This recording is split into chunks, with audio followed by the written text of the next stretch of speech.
হে নবী, মুনাফিকদেরকে এত বোকা মনে করেন না যে চেহারার মধ্যে মুনাফিকের দাগলিয়ে ঘুরবে।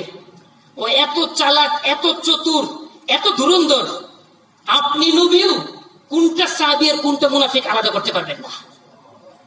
আল্লাহ বলতেছেন যে মুনাফিক রাসূলের চর্মচক্ষু খোলা ছিল, অন্তর্চক্ষু খোলা, ওহী খোলা, ইলহাম খোলা, কাশফ খোলা, ফেরাসত খোলা, বসিরত খোলা, সব বাহ্যিক, আত্মিক, রুহানি সব যোগ্যতা রাসূলের খোলা।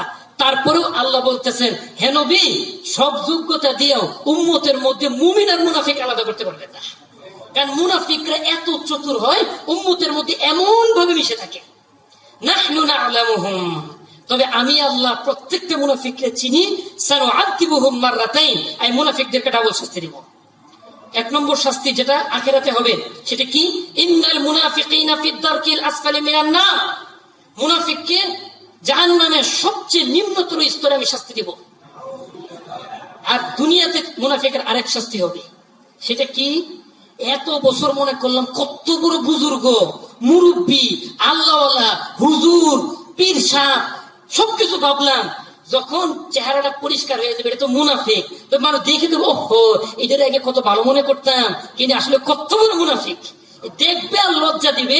এই লজ্জাটা হবে দুনিয়ার প্রথম শাস্তি। নাউযুবিল্লাহি মিন যালিক। কে বলতেছেন এই কথা? আল্লাহ। ভাই একটু চিন্তা করি, যদি রাসূলের জমানায়, রাসূলের মজলিসে, সাহাবীদের বেশে মুনাফিক লুকায় থাকতে পারে, তাহলে এই জমানায় সাহাবীদের চেয়ে উত্তম কোন বেশ আছে নাকি? সাহাবীদের সমপরিমাণ আছে নাকি? তাহলে সাহাবীদের বেশে যদি মুনাফিক লুকায় থাকতে পারে, এই জমানার সবচেয়ে বড় বুজুর্গির লেবাসের ভিতরে মুনাফিক লুকায় থাকতে পারে না? এর মানে কি এই সব সাহাবী মুনাফিক ছিলেন? নাউযুবিল্লাহ। তাহলে সব বুজুর্গ মুনাফিকরা বলা যাবে? কিন্তু এই কথা 100% সত্য। বুজুর্গির বেশে, শাইখুল হাদিসের বেশে, মুহাদ্দিসের বেশে, অনেক আল্লাহওয়ালা খানদান পীর সাহেবের বেশে মুনাফিক লুকায় দিচ্ছে আমাদের সমাজের মধ্যে। নিঃসন্দেহে রাসূলের হাদিস আর আল্লাহর কোরআন সত্য থাকলে কিয়ামত পর্যন্ত ইসলামের মধ্যে মুনাফিক লুকায় থাকবে। এইটাই প্রমাণ করে মেহনত হক। 5 টাকা নোটের নকল হইতে দেখছেন কোনদিন? জাল নোট আছে 5 টাকা, 50 টাকার আছে না, পুষায় না। 50 টাকা জাল নোটে 40 টাকা খরচ, 10 টাকা লেগে জাল করে বসে, ভিক্ষা করলে তো 10 টাকা পাওয়া যায়। তাহলে কি করতে হবে? নকল করতে হবে 1000 টাকা নোট, নকল করতে হবে 500 টাকা নোট, যেখানে 100 টাকা খরচ করলেও 400 টাকা লাভ। আর 1000 নোট যদি বানায় তাহলে 100 টাকা খরচ করলে 900 টাকা লাভ, ওইটার মধ্যে খরচ করতে হবে। এরকম সুটকা ফটকা দলের ভিতরে মুনাফিক ঢুকে না। যে মেহনতের মধ্যে মুনাফিক ঢুকলে ইসলামের ক্ষতি করা যাবে, মুসলমানকে টুকরা টুকরা করা যাবে, মুসলমানের ইসলাম অর্জনের মেহনত ভেঙে দেওয়া যাবে, ইসলামের কাঠামো নষ্ট করে দেওয়া যাবে, ওই মেহনতের মধ্যে মুনাফিক ঢুকে। তার মানে বোঝা গেল মুনাফিকরাও বুঝে ফেলাইছে এটা হচ্ছে হক মেহনত। রাসূলের মেহনত আর আমাদের মেহনত মিলতেছে কিনা? হ্যাঁ। কখন রাসূলের মেহনতে মুনাফিক ঢুকছে? যখন কাফেররা হতাশ হয়ে গেছে যে এই ইসলামের ক্ষতি আর আমরা করতে পারবো না, কারণ 150 কিলোমিটার দূর থেকে আমাদেরকে তাড়াই দিছে। তখন তারা চিন্তা করলো এইবার কাফের দিয়ে কাজ হবে না, এইবার মুসলমান বেশি কাফের ঢুকাইতে হবে। এটা বলে মুনাফিক। লোকটা কাফেরের, চেহারাটা মুসলমানের, এইরকম লোক দিয়ে ইসলামের ক্ষতি করতে হবে। এই যে 150 বছর, 100 বছর তবলিগ চললো, গোটা বিশ্বের তবলিগের বিরোধিতা করছে দুশ্মন।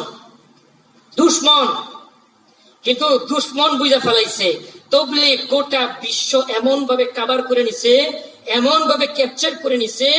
এখন আমরা কাফেররা যদি ইসলামের বিরোধিতা করি, এই তবলিগের বিরোধিতা করি, তাহলে সমগ্র মুসলমান যদি এখন ঐক্যবদ্ধ যেহেতু হয়ে গেছে এক আমিরের অধীনে, যদি খালি আমির কোন একটা ডিক্লেয়ার দেয়া দেয়, সারা পৃথিবীর সমস্ত ক্ষমতা আমাদের শেষ। তাহলে কি করতে হবে? তাহলে তো এদের ধরা যাবে না।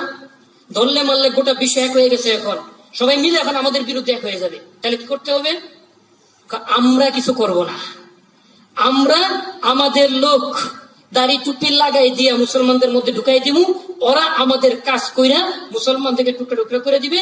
তখন যখন মুসলমান আলাদা হয়ে যাবে, এইবার মুসলমানকে মারতে আর কোনো বেগ পাইতে হবে না, মুসলমান আস্তে আস্তে দুর্বল হবে, তখন আমরা যে দুর্বল মুসলমানকে খাই ফেলবো। এই যে দেখেন কি হয়, এরপরে কি হয় দেখেন।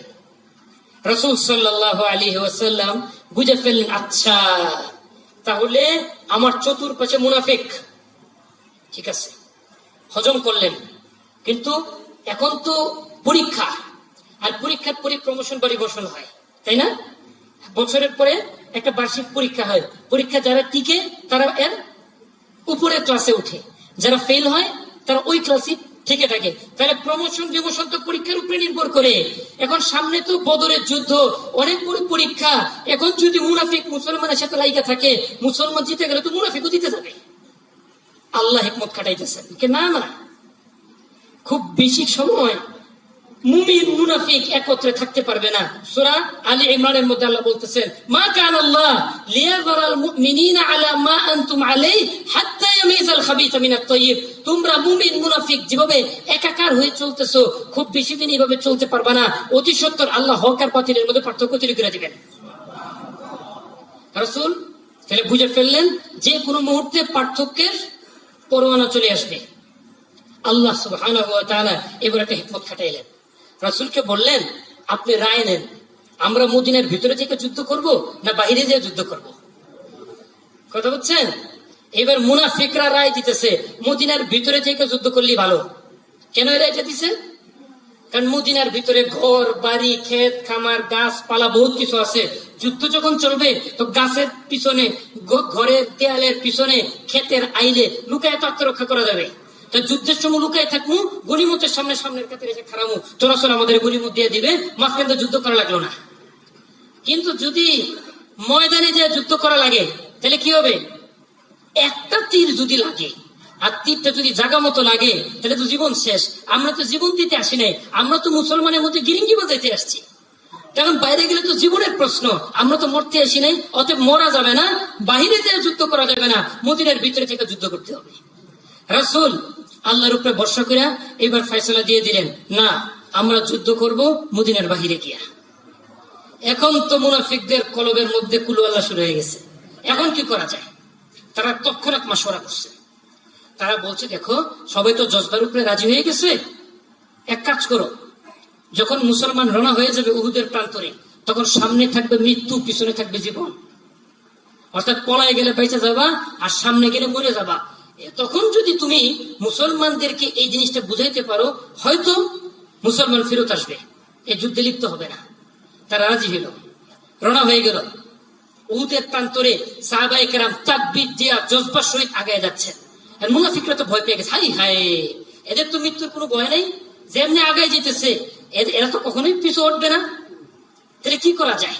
চিন্তা ফিকির করিয়া সে দিল একটা ঘোষণা দিয়া, এই ভাই শোনো, মুসলমান শোনো, আমরা মাত্র 1000, তাও নিরস্ত্র, আমাদের অস্ত্র শস্ত্র কিচ্ছু নাই, প্রশিক্ষণ ট্রেনিং কিচ্ছু নাই, লোকবল নাই।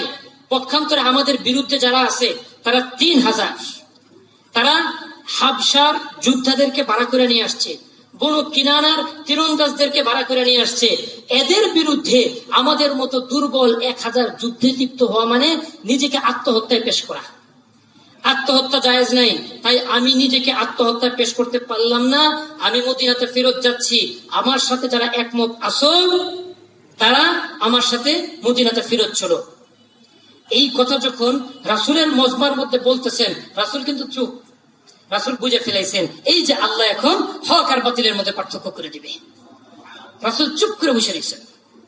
এইবার সাহাবায়ে কেরাম পেরেশান হয়ে গেছে, রাসূল কোনো কথা বলেন না।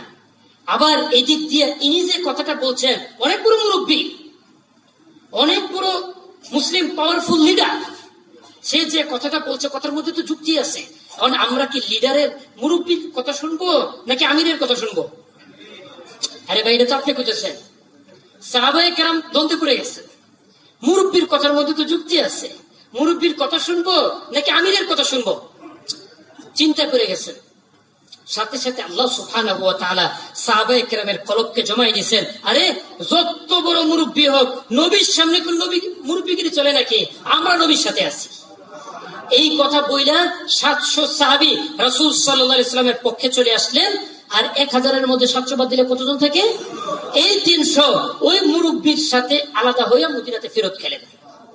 এই মুরব্বী আর তার 300 সাথী এক মিনিট আগে সাহাবী ছিল, 1 মিনিট আগে কি ছিল?